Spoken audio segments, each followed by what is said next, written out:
Shalom. I'm going to try to make another video, see how well I do on this. My focus, again,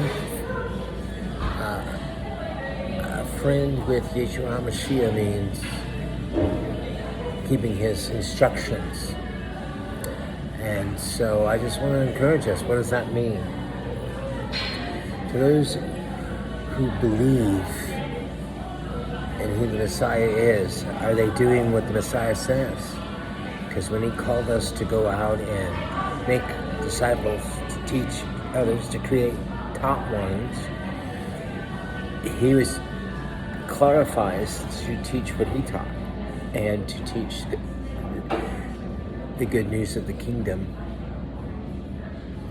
where we get to have a lifestyle of righteousness, a lifestyle of obedience. So if I love Jehovah, I keep his instructions. If I love Yeshua, I keep the commandments and that he says to keep, and he says keep my father's as I kept mine. So I'm putting that out there because there's a lot of controversy going on now.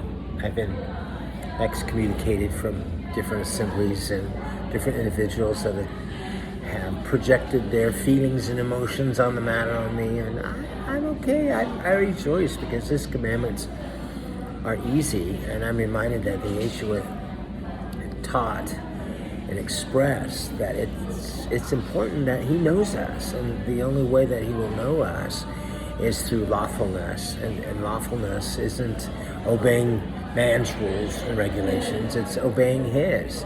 And I'm reminded that he addresses the hypocrisy of those who create their own rules and regulations that add or take away from the ones that we're supposed to follow. I love talking about the Sabbath because the Sabbath is one of those easy things to do, to keep. And we could argue over, there is an argument, I don't want to argue over it, but there is an argument over not needing to keep the seventh day as Jehovah's Sabbath, even though there's references that indicate that this is actually a manifestation of a covenant, a manifestation of setting us apart. So you have your Sunday worship, your Sunday Sabbath that Christians use and say that he is, but there's enough evidence to say that's not Jehovah's Sabbath, that's the Babylonian Sabbath. And so when you get into conversations like that, controversy is going to come up. People are going to pick and choose what they want to believe and not believe or act. And I want my faith in the Messiah who saved me because I believe in what he did, in the lifestyle that he lived, and the death and the resurrection that he accomplished. And I want to believe better than what the devils believe, because they believe in who he is. They can name him and confess him, but it's the fruit of that belief is obeying the applicable instructions, the commandments that are easy to follow. You know, we wonder why so many sexual sins are in the Christianity field, and where they even have programs where you can have maintenance and deal with those obvious ones that say, you know, that address sexual immorality. But the reality is, as long as people are in bondage to believing that they're sinners and focus on that, and not righteous who have broken the laws of Jehovah, and to return back to obeying those laws, that makes them righteous. And the confusion that, at least in the culture that I'm planted in, and I'm not saying that the obedience to those commandments is my salvation. It's the fruit of my faith in believing that I'm saved. If I love Jehovah, I'll keep his commandments. And the question just recently came up, is it better to obey man or Jehovah? And of course, my answer is back to the question, you tell me, because many of the rules and regulations that are in the boundaries and the theologies and the doctrines of the current state of American Western culture church that they call Christianity will tell you that the laws of Moses are done away with. They're fulfilled, they're upheld. But if you read in context what the Messiah is saying that, he's saying that following those laws that Jehovah gave to Moses and the prophets is part of the restoration of what he did when he created a new covenant, or a renewed covenant, however you interpret that. So I'm putting that out there to this day, and I find it exciting, and I'm joyful, because when I'm getting persecuted and being told that you can't be here, leave, you're calling disruptions and stuff, it's simple. I'm just sharing truth. I'm sharing what it says about obedience and exposing without making any effort to expose the darkness. I love John 3:16. We camp out on that. For Jehovah so loved the world that he gave his only begotten Son, that whoever believes in him shouldn't perish but have everlasting life. For Jehovah, our Father, the Father did not send his Son into the world to condemn the world, but to deliver us. But what does that mean? What is condemnation? We think condemnation is feelings. People feel condemned because a truth is spoken, and but let's put that popular evangelical passage in context, because there is a judgment. Because John goes on to say, this is the judgment. The light has come. The Torah has come.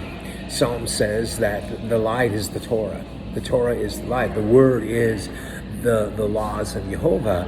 And those who follow them will stay pure. They'll stay righteous. They'll stay holy. They'll stay on the path. So when Yeshua came, in John, when it says that the Word became flesh and tabernacled among us, and referring to Yahushua HaMashiach, the word is actually, can be traced back to the word Torah, instructions, the laws of Jehovah, not the laws of man.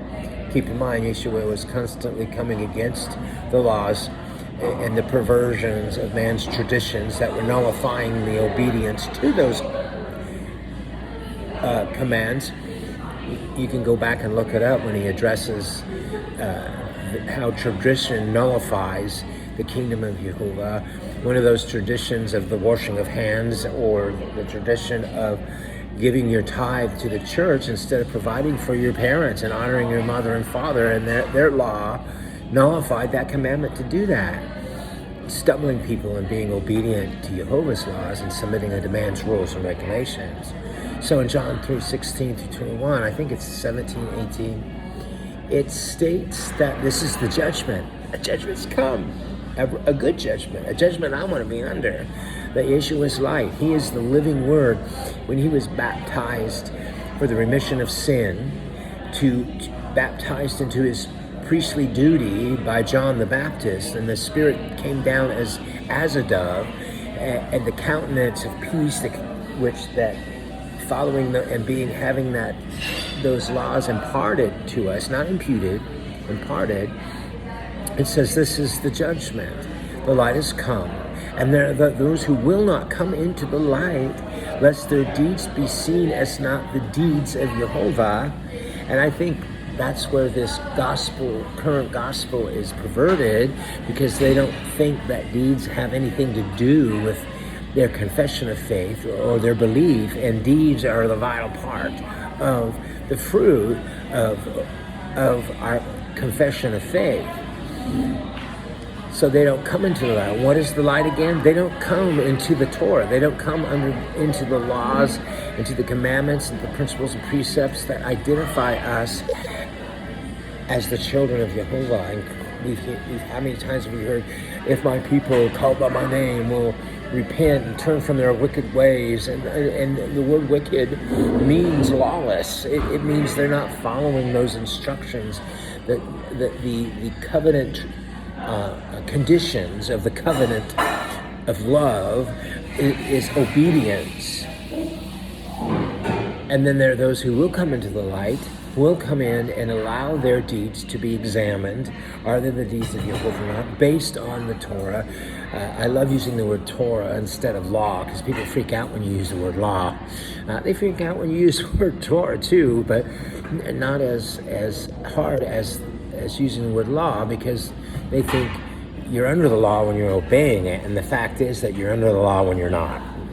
And Paul, not that I reference him as an authority, but he references those. It's not those who observe the law that's righteous. It's those who keep the law that's righteousness. And he puts out a lot there. He says, does our faith nullify the law? He said, absolutely not. Our faith is what is the fruit of the law, So I just put that out there for you to listen to. Some of you that are pondering their faith and recycling because they think they have to sin every day and have that sin consciousness that's there. Sure, let's come in to the light. What is that light? Right now I'm meditating on 1 John. John saying, come into the light with us so we can have fellowship. And this is the testimony. Jehovah is light, and there is no darkness at all. Darkness is lawlessness. Our fellowship is with the Father and with His Son, Yahushua HaMashiach. Coming into the light as they are in the light. Coming into the light as Yeshua is in the light, and have koinonia, have fellowship with one another. It's in that area, and that fellowship is in the boundaries of the Torah, in the boundaries of a personal relationship that was activated by the blood of Yeshua. The blood that cleanses us from transgression, from sin being lawlessness, sin being rebellion against the law. So if I say that I believe in Yeshua and I don't keep the Sabbath, I don't stay, there's those obvious ones, and we wonder why, again, I'm repeating myself, we wonder why sexual immorality runs rampant in a struggle through the church. Well, James points that out, the wisdom of man. It's evil, it's selfish, and it produces all kinds of evil things, wicked things. Gossip, slander, maligning, sexual immorality, rape, murder, all those things out of that. That's the fruit. That's what we're seeing coming out of Christianity, watered down. I call it watered down gospel. You can be mad at me if you want. But the joy of my Father is in the obedience to His instructions. In my latter years are greater than my former, because I found clarity and the words that I need to communicate my faith. The plumb line that I use is those instructions. And when I'm walking in the Ruach HaKodesh, the set-apart spirit, the spirit of truth, He will always lead me back to any violations regarding the Torah.